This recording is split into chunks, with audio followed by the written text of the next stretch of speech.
हिंदी सुलभ भारती 5वीं कक्षा में आपका स्वागत है। दूसरी इकाई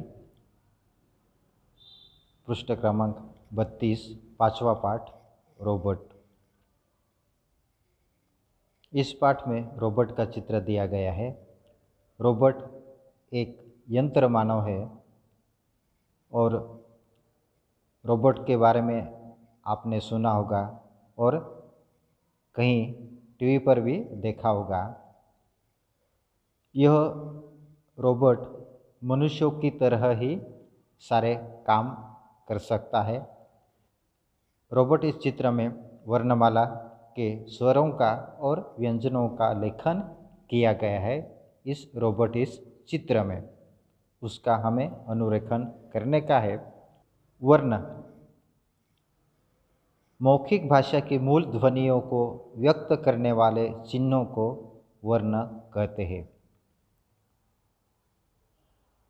वर्णमाला भाषा की मूल ध्वनियों का क्रमबद्ध समूह है जिसे वर्णमाला कहते हैं।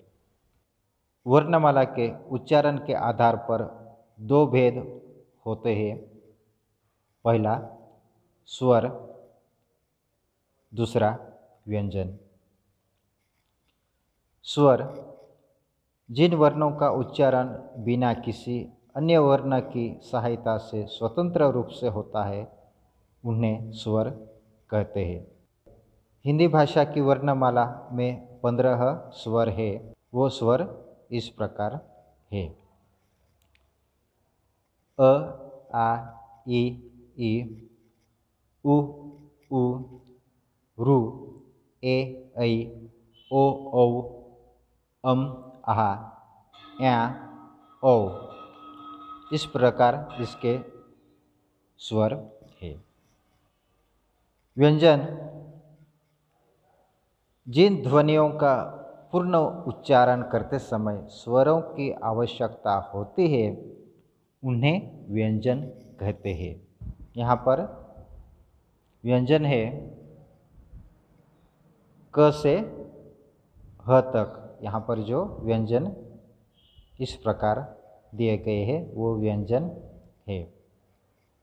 और ड और ढ यानी कि ड के नीचे और ढ के नीचे जो बिंदी लगाई जाती है वो दो विशेष व्यंजन कहलाते हैं।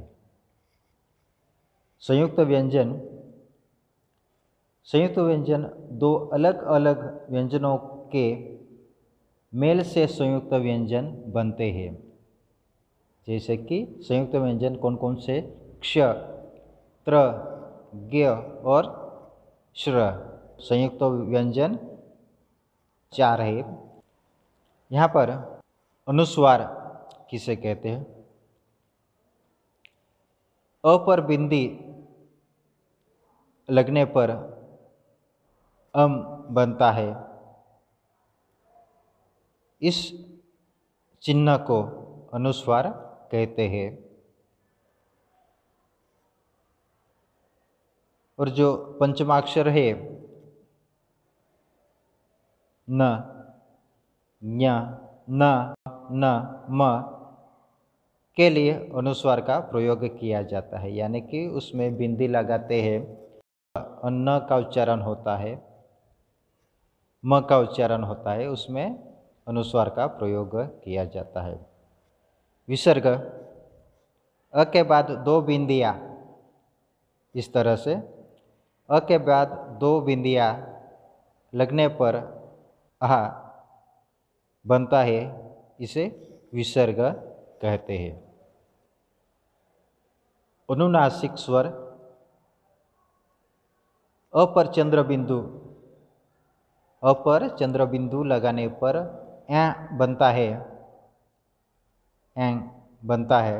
इस ए को अनुनासिक चिन्ह कहते हैं। हिंदी भाषा में कुल व्यंजन 33 है। ड और ढ जो इस प्रकार हम लिखते हैं, यह 2 विशेष व्यंजन कहलाते हैं। ळ अक्षर के बारे में जानकारी देखेंगे हम।